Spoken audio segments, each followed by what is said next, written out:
معاشرہ، معیشت، میڈیا، مذہب اور ماں۔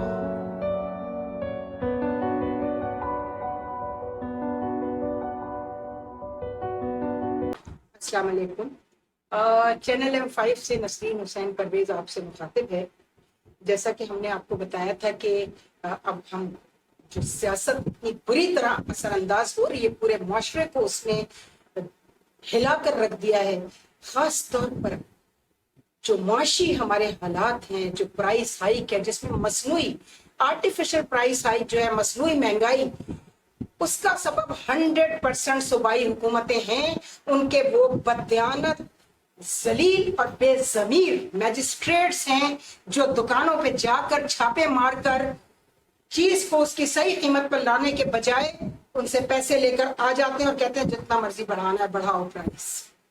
یہ گناہگار آنکھوں سے یہ سب کچھ دیکھا ہے، معلوم کیا، روتے ہیں سبزی والے، دودھ والے، گروسری والے کہ آپ کیا بات کر رہی ہیں، یہ بدماش ہم سے آ کر بھتے کی طرح لے کر جاتے ہیں میجسٹریٹ جو ہے پیسے، گورنمنٹ ان کو بھیجتی ہے چھاپے مار کر ہمیں بند کرنے کے لیے۔ یہ کہتے ہیں تمہیں بند بھی نہیں ہونے دیں گے اور تمہیں ڈسٹرب بھی نہیں ہونے دیں گے، تم نے جتنی لوٹ مار کرنی ہے تم کرو۔ اب آئیے ذرا، چونکہ ہم سیاست پر، میں نے تو یہ تمہید باندھنے کے لیے آپ سے کہہ دیا کہ سیاست میں ہمیں کیوں اپنے چینل میں سیاسی معاملات کو ہمیں زیر بحث لانا پڑ رہا ہے۔ میں دیکھ رہی ہوں کہ اپوزیشن تو آف کورس موجود نہیں ہے، ایک بہت بڑا بکاؤ آدمی اپوزیشن لیڈر بنا کے بٹھا دیا گیا ہے، ریاض، بتانے کی ضرورت نہیں، اس کا نام مجھے نہیں تھی، سب کو پتا ہے۔ فہمیدہ مرزا صاحبہ اٹھی اور بڑی اچھی تقریر کی، انہوں نے بہت زبردست بات کی، لیکن لوگوں نے کہا یہ اتنی بددیانت عورت جو گورنمنٹ کا اس زمانے میں جب ڈالر 30 روپے کا بھی نہیں تھا، یہ 85 کروڑ روپیہ ADBP سے لے کر کھا گئی، نگل گئی پورا۔ سرداری صاحب چکے صدر تھے اور یہ ان کی دوست ہیں ہمیشہ سے۔ میں آپ کو فہمیدہ مرزا کی ویسے تو الگ سے بھی بتاؤں گی، پوری ان کی ہسٹری بتاؤں گی، اور یہ جتنے لوگ اپنے وہ پروفیشنز چھوڑ کر جس پروفیشن کے لیے انہوں نے ایک سیٹ ضائع کروائی ڈاکٹر کی۔ آپ کو پتا ہے میڈیسن میں داخلہ ملنے کے لیے ایک نمبر کا مقابلہ ہوتا ہے۔ یہ جتنے ٹی وی پر بیٹھے ہوئے نا ڈاکٹر جن کے نام کے ساتھ لگ رہے ہیں، ان پر ہم الگ سے ایک پروگرام ابھی کریں گے کہ انہوں نے کس طرح ایک ایسے طالب علم کی، ایک ایسے شخص کی یا ایک ایسی بچی کی یا بچے کی سیٹ ضائع کی جو اگر آج ڈاکٹر بنتا تو وہ کوئی اور کام کر رہا ہوتا۔ گو کہ وہ ڈاکٹرز آج کل وہ جو بڑے والے جو ہیں جن کی کنسلٹنسی فیس کسی کی 3,000 ہے، کسی کی 3.5، کسی کی 4، ابھی وہ موضوع ہی علیحدہ ہے۔ یہ جو محترمہ ہیں ان کا تعلق جس گھر سے ہے، مجھے وہ تو قاضی عبدالمجید عابد کی تو کچھ لوگ کہتے ہیں یہ بیٹی ہیں بھی نہیں، بہرحال وہ اللہ بہتر جانتا ہے، انہوں نے ان کو اڈاپٹ کیا تھا۔ ان کے جس کی بہو ہیں وہ بہترین خاندان ہے جس کی یہ بہو ہے، اس خاندان سے میں ذاتی طور پر واقف ہوں۔ جسٹس ظفر مرزا، ذوالفقار مرزا کے والد، اتنی عزت ان کے لیے لوگوں کے دلوں میں ہے، اس قدر وہ معاشرے میں ایک جج جو ہے، اور وہ کہتے تھے، ان کی بیٹی میری اسٹوڈنٹ تھی، ذوالفقار مرزا کی بہن انیتا مرزا، بہترین اسٹوڈنٹ، بہترین خاتون، اور میں نے کہا نا میں اس پورے خاندان کو جانتی ہوں۔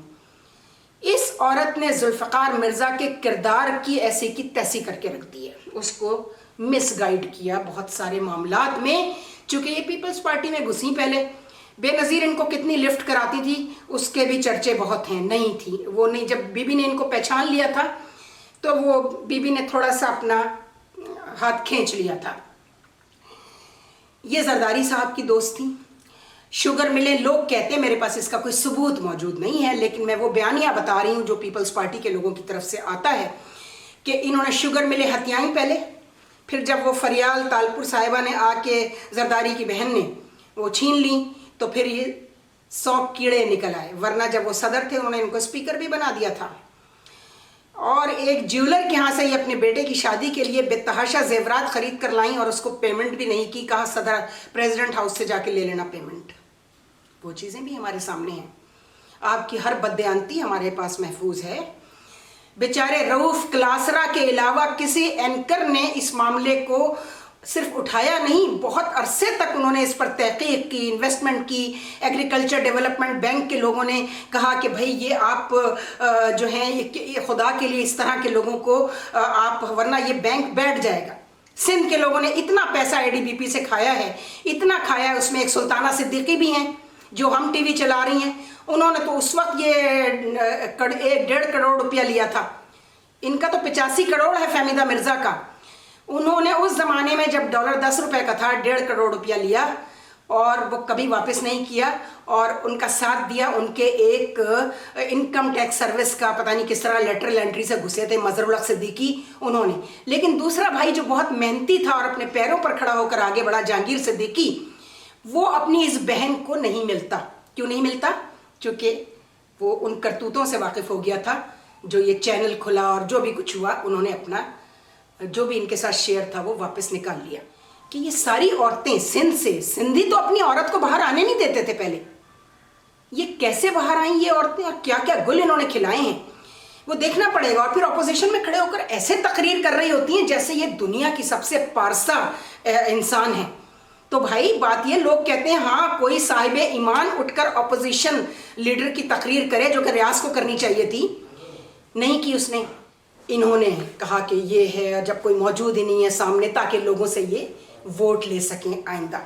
जिस तरह ये पीपल्स पार्टी छोड़कर फंक्शनल लीग में गई, तो फंक्शनल लीग में और भी बेतहाशा अच्छे लोग मौजूद हैं और बेतहाशा अच्छा बोलने वाले भी मौजूद हैं, लेकिन इन्होंने किसी को आगे ही नहीं बढ़ने दिया। उसमें सबसे अच्छी जो प्रोविंशियल गवर्नमेंट में है वो नुसरत हैं, नुसरत अब्बासी, नुसरत सहर अब्बासी बहुत अच्छा बोलती हैं और मैं उनकी इसलिए इज्जत करती हूँ कि वो असेंबली में खड़े होकर, अपनी असेंबली में, प्रोविंशियल असेंबली में, वो इनको आईना दिखाती रहती हैं इन सबको।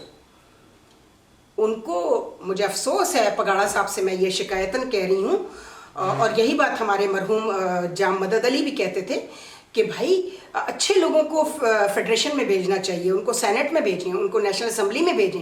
और उसमें उन्होंने भी नुसरत सहर अब्बासी का नाम लिया था। मैं तो किसी को भी नहीं जानती, ना मैं सियासत से मेरा कोई ताल्लुक है, लेकिन हम तो सबका कंडक्ट, सबकी परफॉर्मेंस, सबकी लुट मार देख रहे हैं। तो लोगों ने कहा बोली तो बहुत अच्छा है, तकरीर जिसने भी लिख के दी फहमीदा मिर्जा को बहुत अच्छी थी, मगर फहमीदा मिर्जा बोल रही हैं, यानी एक बेईमान आदमी उठकर जब ये गुफ्तगू करता है तो उसकी बात में वेट नहीं होता, ये याद रखिएगा। वेट आज भी लोगों के दिलों में वही आदमी घर करता है जिसके किरदार से लोग वाकिफ हैं। अब आइए इस तरफ, आपने और नफीसा शाह ने मिलकर एक ऑर्गेनाइजेशन बनाई कॉकस। मैं उस दिन किश्वर जहरा साहब को बहुत कह चुकी हूँ इस मामले पे कि जी कॉकस ने क्या किया। उन्होंने भी वही लन तरानी थी किश्वर जहरा साहिबा की भी, कि हमने फलां लड़की जो है ना उसको फलाना मर्द इस निगाह से देखता था, और इन्होंने ये इब्तदा की, PIA की 2 एयर होस्टेस पकड़ी और उनसे कहा फलाना पायलट हमें छेड़ता है और हमारी सेक्सुअल हरासमेंट के केसेस के लिए बनाई थी आपने ये कॉकस। आपको उसके ऑब्जेक्टिव्स में बताना चाहिए था कि इसके मकासद क्या हैं, इसके ऑब्जेक्टिव्स क्या हैं। कॉकस इसलिए बनाई गई थी कि ख़वातीन के साथ सिर्फ इसलिए जहाँ ज़्यादती हो रही है, वो ईमानदार हैं, दफातर में काम करती हैं, उनके मेरिट और ऑनेस्टी की वजह से उनको आगे नहीं आने दिया जाता। तो कभी उनका प्रमोशन मार लिया जाता है, कभी उनको ट्रांसफ़र कर दिया जाता है। क्यों? चूँकि वो औरत हैं और वो उनसे आगे हैं हर मामले में, ना रिश्वतें लेती हैं, ना कमीशन लेती हैं, ना जाहिल हैं। उस मामले पे तो फहमीदा मिर्ज़ा साहिबा, आपने कॉकस से मैंने आपको कहलाया। आपकी एक साथी जो MNA भी थी, बाद में सेनेटर भी बनी, हमारी दोस्त है, मैं नाम इसलिए नहीं ले रही कि इसका कोई फ़ायदा नहीं, चूँकि उनकी अपनी बड़ी साफ़ सुथरी ये सियासी ज़िंदगी गुजरी है, उनके ऊपर कोई इल्ज़ाम नहीं लगा सकता कि वो किसी की एक चवन्नी खा गई, किसी से कोई कमीशन ले लिया। और हालांकि वो आपसे बहुत पहले लोग उनको जानते हैं और वो एक जेन्युइन खातून है, मेरी दोस्त है। मैंने उनसे कहा था भाई देखिए ये इलेक्शन कमीशन में ये हो रहा है मेरे साथ, चूँकि मैं my honesty and merit and both are threat for these people. ये जो क्लार्क्स रैंकर्स यहाँ ऊपर आए हैं और पोलिटिसाइज होने की वजह से आए हैं कि किसी ना किसी सियासी पार्टी के पेरोल पर हैं, तो प्लीज़ आप इसका भी, मेरे जैसे बेतहाशा लोग होंगे तो कॉकस इनके लिए क्यों काम नहीं कर रही है। तो इन मोहतरमा ने हमारी उन दोस्त से कहा कि नहीं भाई हमें तो सेक्सुअल हरासमेंट जो है ना उसको ऊपर ले जाना है, ताकि हमें जो डोनेशन मिलेंगी बाहर से, कॉकस NGO थी ना, गवर्नमेंट उसकी एक पार्टनर थी, चूंकि आप स्पीकर थी, नफीसा शाह MNA थी, लिहाजा आप दोनों ने मिलकर काफ़ी उधम मचाई और उसमें से ज़्यादातर पैसा तो उस कॉकस के ऑफिस के ऊपर खर्च हुआ, उसके डेकोरेशन पर। तो जनाब फहमीदा मिर्ज़ा, आपकी बहुत सारे आपके जो है ना कारनामे वो अभी होंगे। हमारा जो एक सेगमेंट है 12 नंबर, 2 नंबर औरतें और 10 नंबर मर्द इस मुल्क को चला रहे हैं, उन पर हम मुख्तलिफ वॉक्स ऑफ लाइफ में काम करने वाली 2 नंबर औरतें, यहाँ तक कि जो सियासत में भी 2 नंबर औरतें घुस आई हैं और हम पर रूल कर रही हैं। हमारी बदकिस्मती क्या है? हमारी बदकिस्मती ये कि ये 2 नंबर औरतें हम पर रूल कर रही हैं, जाहिल औरतें। और ये इसके लिए परवेज मुशर्रफ साहब को लोग कहते हैं आपने शायद बहुत अच्छे काम किए, लेकिन इस काम के लिए आपको माफ नहीं किया जाएगा कि आपने ये स्पेशल सीट्स फॉर वुमेन और उसमें टिका टिका के कशमाला तारिक टाइप की, शाजिया मरिया तो वो आयला मलिक तो वो सुमेरा मलिक, जितनी खूबसूरत खवातीन थी ना वो सारी वुमेन सीट के ऊपर जो है ना स्पेशल सीट उनके लिए। ये क्या तरीका है कि जाहिल और ऐसी 2 नंबर औरतें जो है वो हम पर हाकिम बनाकर बैठा दी जाएं? तो फिर मुल्क का जो बेड़ा गर्क हो रहा है, मुल्क के सियासी जो तस्वीर है वो जिस तरह की बन चुकी है, इतनी ख़राब तस्वीर बनी है, इतनी बदसूरत तस्वीर बनी है सियासी तस्वीर कि लोग देखना भी नहीं चाहते हैं उसकी तरफ। खुदा के लिए फहमीदा मिर्ज़ा साहिबा या तो अपनी इस्लाह फरमा लीजिए, ठीक है ना? हम तो यही कहेंगे आपको, क्योंकि जितनी आपने लुटमार की है ना और जिस तरह आप आगे आई हैं, अपने प्रोफेशन में काम क्यों नहीं किया? डॉक्टर थी ना आप, रहती एक औरत की सीट क्यों ज़ाया की? एक लड़की की क्यों सीट ज़ाया की? वो डॉक्टर बनकर कोई एंकर मॉर्निंग शो की बनी हुई है, तो कोई न्यूज़ एंकर बनी हुई है। एक साहब हैं वो भी इसी तरह हैं, उनको प्रैक्टिस की इजाज़त नहीं मिली थी तो उन्होंने भी ये एंकरशिप और ये सब शुरू कर दिया। उन पर भी बात होगी अभी, वो 10 नंबर मर्दों में हैं। जब 10 नंबर मर्दों की बात होगी तो फिर बताएंगे यहाँ कौन कौन क्या क्या कर रहा है। हद हो गई है। मैं इसीलिए सियासी चैप्टर को खोलना नहीं चाहती थी कि जितना मैं करीब से जानती हूँ, 22 साल इलेक्शन कमीशन में रह के और 15 साल हुकूमत सिंध में गुजार कर मुझे इन सियासतदानों के इस गंदी ब्यूरोक्रेसी का जो चेहरा मैंने देखा है, तो अब यकीन कीजिए इतना बदसूरत चेहरा हो चुका है कि उन्होंने पाकिस्तान की शक्ल, पाकिस्तान के चेहरे को बिगाड़ने की कोई कसर बाकी नहीं छोड़ी। तो इसके लिए अब हमको उठना पड़ेगा। उन लोगों को मैं हैरान हूँ दुआ ज़हरा के उस पर, मुझे नहीं पता था कि लोग वाकई दिलों से दुआएं कर रहे हैं अपने कोनों में बैठे हुए। 800 कमेंट्स आए एक ही दिन में, 800 कमेंट्स। और मैं अपनी नहीं करना चाहती, ना मुझे पसंद है खुद पसंदी और तारीफ़ को मैं इसलिए नहीं उजागर करना चाहती कि मेरे अंदर बहुत सारी ऐसी ख़राबियाँ और कमी है जो उन लोगों से छुपी हुई होगी। मैं बताऊँगी कि मुझ में क्या कमी है, क्यों मैं नाकाम रही हूँ। सरकारी मुलाजमत में 32 साल की मैं अपनी नाकामियां भी बताऊंगी और बताऊंगी कि वो नाकामियां किन बदकार लोगों की वजह से, किन बददियानत और बेज़मीर लोगों की वजह से वो नाकामियां मेरे हिस्से में आई।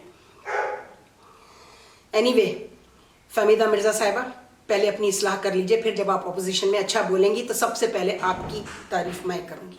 खुदा हाफिज़।